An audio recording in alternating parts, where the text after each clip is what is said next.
Yeah, yeah, yeah, yeah, yeah, yeah, yeah, yeah. I wanted to be candid and I wanted to just speak my mind out into a camera.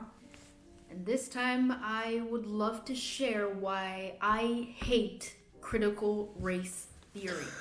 Period. You know how at the end of The Prisoner of Azkaban, Hate is a very strong word. Can it really be that bad?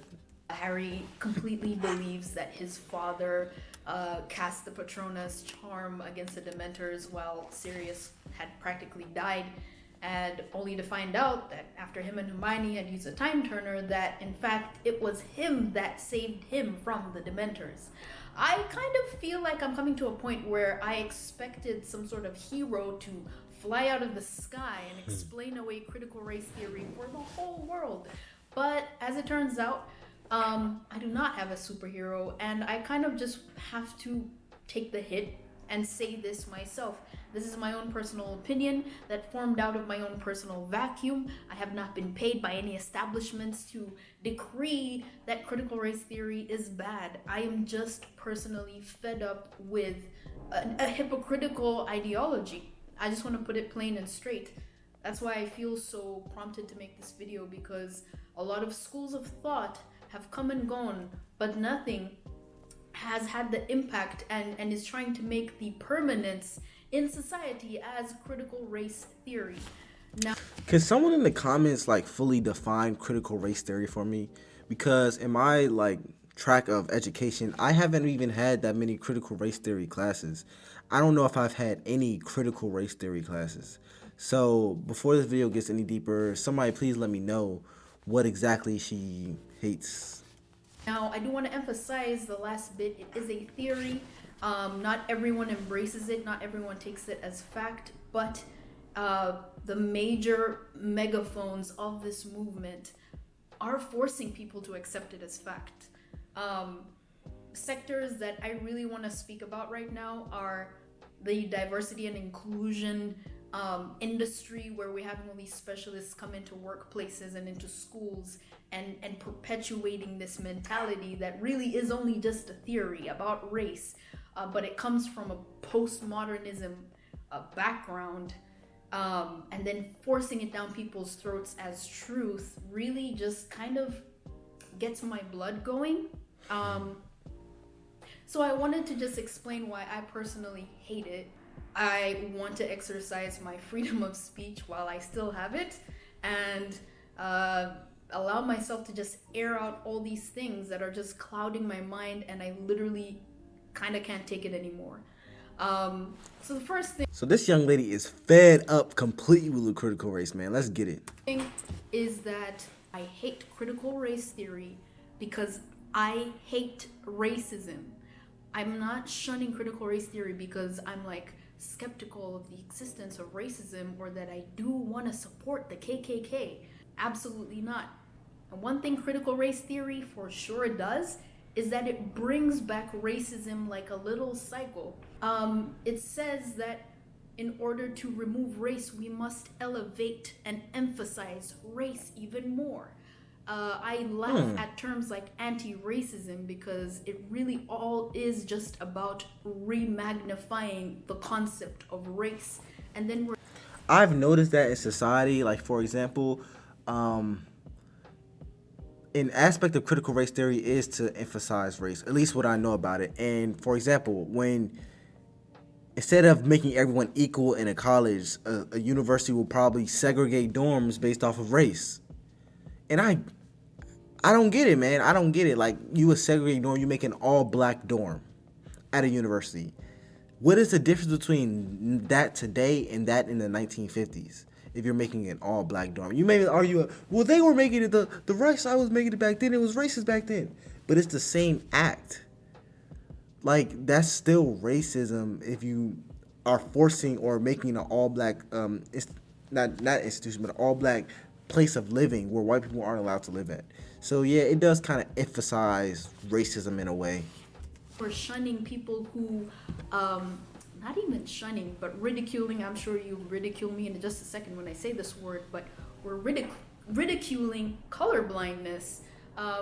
when really this whole race thing started when an individual decided that based on the physical trait of skin color, certain groups of people are better than other groups of people.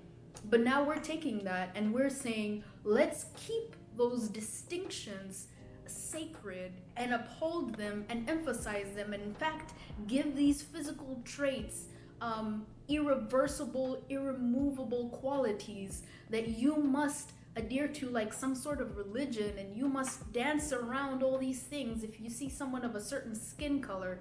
And there is nothing that can do away with those differences. Not an erasure of history, not any repentance in the present time. There is absolutely nothing you can do to remove the distinctions between black, white, or any other race group that there is.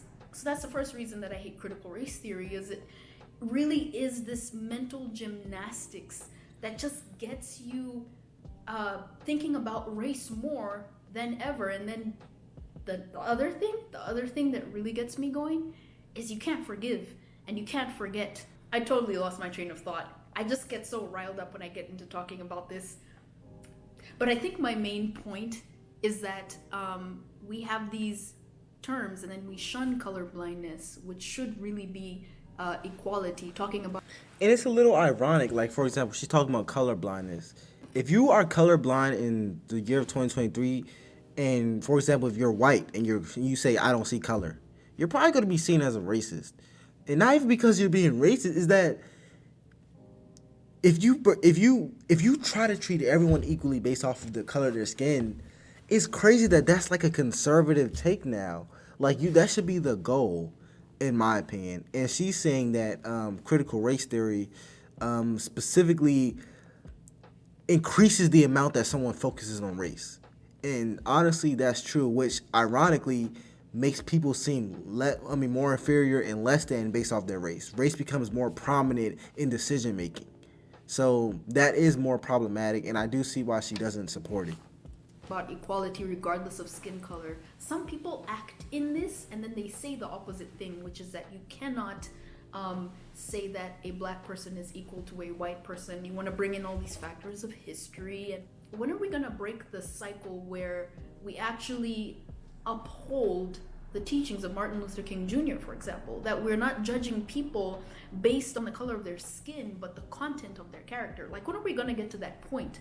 Because if we keep talking about everything that was done to us in the past, oh yeah, that's right, I was going to talk about forgiveness. There is no room for forgiveness. If we cannot forgive and we cannot forget, are we not always going to be literally just bound to the past? And in the past, that was when the most oppression occurred. So you're literally time transporting oppression that didn't even belong to your generation onto you and using that as a sort of a scapegoat. Let's be honest. That's facts. I never even thought about it like this, bro. I never even thought about it like this. Martin Luther King did say that we shouldn't be focused on race. We're all equal. But the more we focus on it in 2023, the less equal you feel. Like, you feel like your race has a bigger impact on you than it probably should have. And it is a scapegoat. We're using that as like an excuse when, if we're being completely honest, you can achieve anything in America. Like, let's be 100. Some people do have worse circumstances. I'm not even gonna cap. But just being a specific race will not stop you from achieving something in this country. And me saying this is like a controversial thing. But it is kind of like a scapegoat. Like, people look at it as like, it's like an excuse nowadays, so. For the reasons everything is wrong in the world. And then you will not forgive. You will not let it go, when in fact, forgiveness and letting go is probably the only thing that will allow you to move forward in this battle of race. All right. Now, I'm not trying to get too heated, but I do think it is absolutely important that we're not shutting off the discussion of forgiveness as it relates to race. It's one of the reasons I had some live streams last year, and it's probably one of the reasons I am probably going to have some more live streams, because whenever I brought the topic up, it was like, well, Kimmy, you haven't experienced racism, and honestly, how stupid does that sound? It sounds stupid to me, if you ask. Anyway, I digress. Now I want to talk about postmodernism and the hypocrisy that exists within postmodernism. The fact that we're dealing with a school of thought that says, morality is relative, and then you want to have these definite, immovable rules and sort of form your own religion while saying that religion is the opiate of the masses, I think is absolutely hilarious. And anyone who calls themselves super anti-religious and absolutely adheres to all the principles of critical race theory and postmodernism, again, you're exposing either that there is an inherent invisible moral standard existing in the globe, that's why we kind of can't escape that leveling of the field and the fairness between groups and judgment, and you stole my orange, so give it back.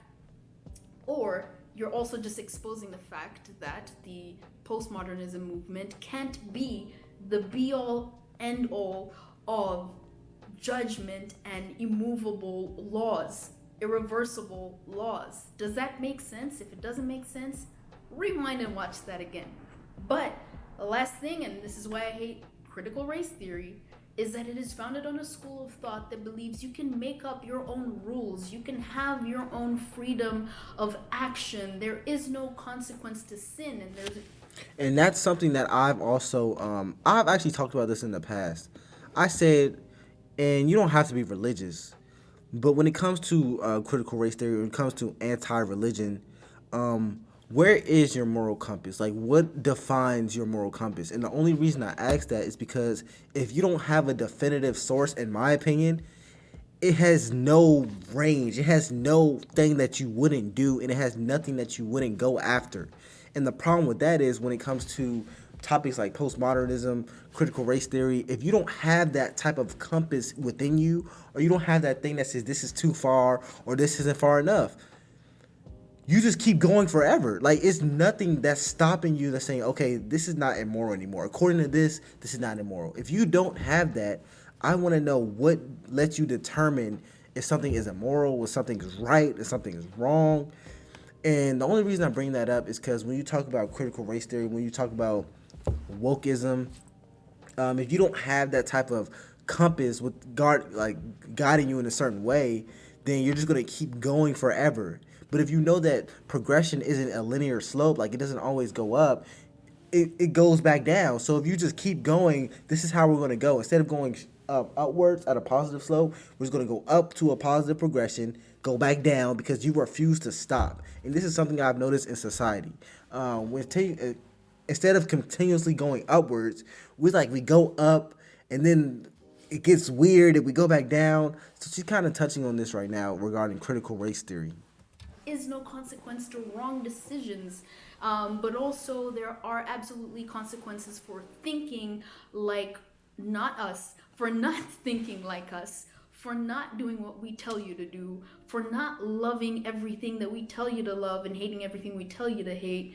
It is just a really, really interesting little bubble of hypocrisy, but it's no longer cute. This is destroying society. It's getting to the point where you can't really have a conversation. You are dancing around topics. You're tongue-tied in a very literal sense.